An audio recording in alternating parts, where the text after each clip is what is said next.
Real estate is getting very dirty. Billionaire CEO sees $1 trillion in commercial real estate defaults coming very soon over the next 2 years. So around 2026, we should be seeing a massive wave of money coming in, and this is going to be coming in from the real estate market.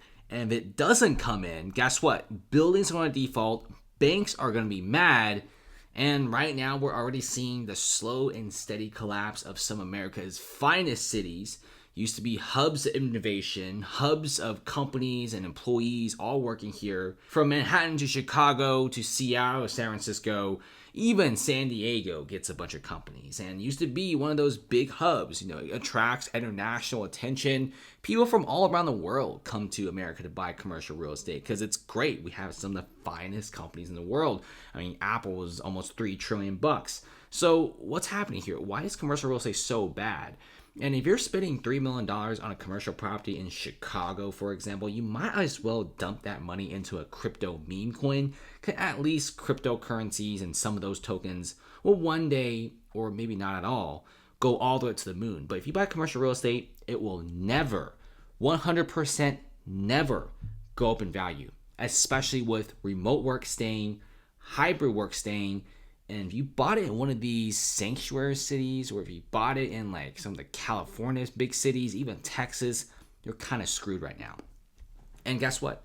$1 trillion is due, guys. Can we pay this off? Can the landlords scrape together enough cash?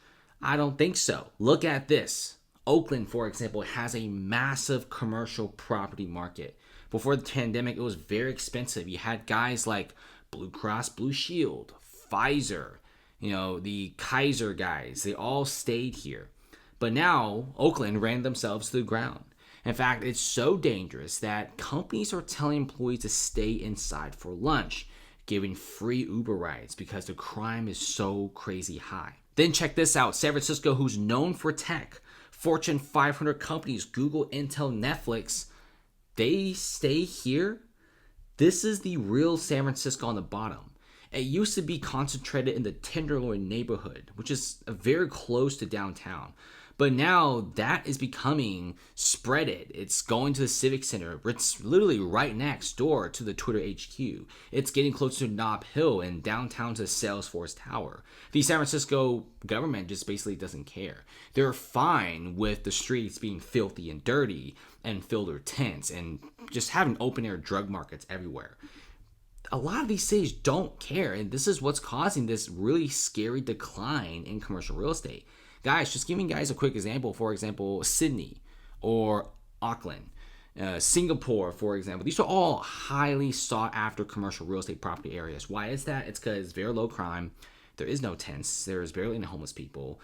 And a lot of companies like to move there because it's nice. And their property markets in the commercial sector is very expensive. Whereas if you go to Chicago, like Chicago area commercial property sales down 44% in 2023. Like, what? Nobody wants to buy this, and people who buy it get an insane discount. Now, let's play a little game here, and let me quiz you guys. How much do you guys think this building sold for? This very big building, corner lots, beautiful ground retail space, Art Deco style building, 12 stories tall, around 200 to 300,000 square footage of space. How much do you guys think this building sold for? Maybe 10, maybe 20, maybe $30 million?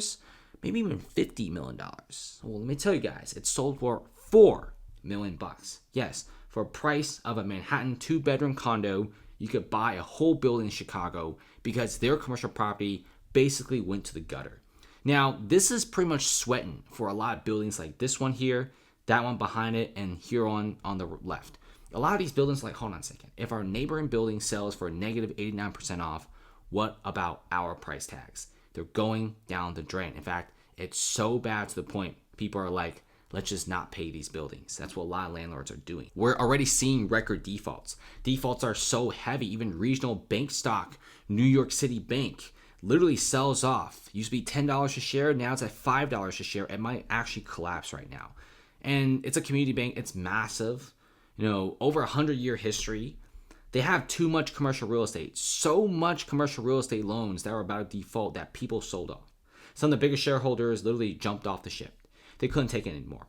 Regional banks suffer losses after New York Community Bancorp released worse than expected losses on Wednesday, many of it being blamed on the commercial real estate side. Hold on a second.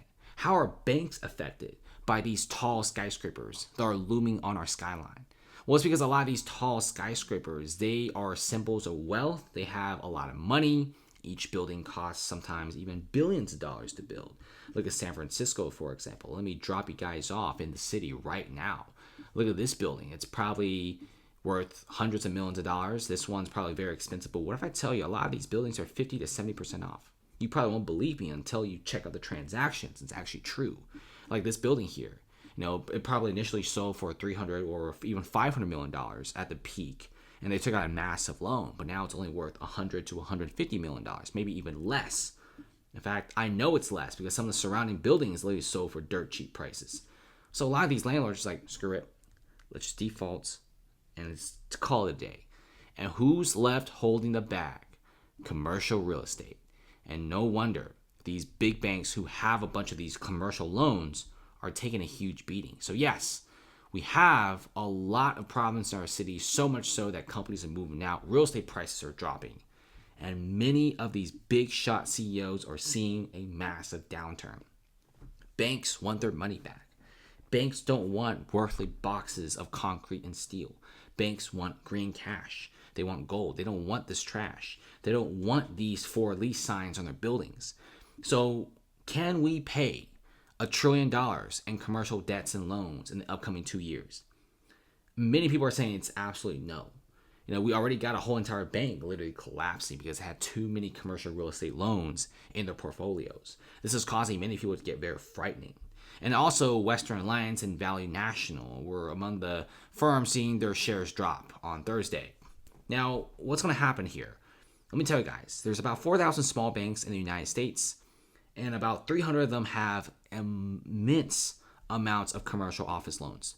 So about 9 to 12% of all banks in the U.S., they're literally decked out with commercial office loans because commercial real estate used to be a fantastic investment.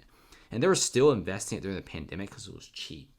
But then people start noticing cities are deteriorating. Some of America's finest tech cities are literally becoming just massive dumping grounds. Drugs, tents, homelessness everywhere. Nobody wants to stay here anymore. Oakland's downtown real estate used to be somewhat valuable, but now it's literally trash.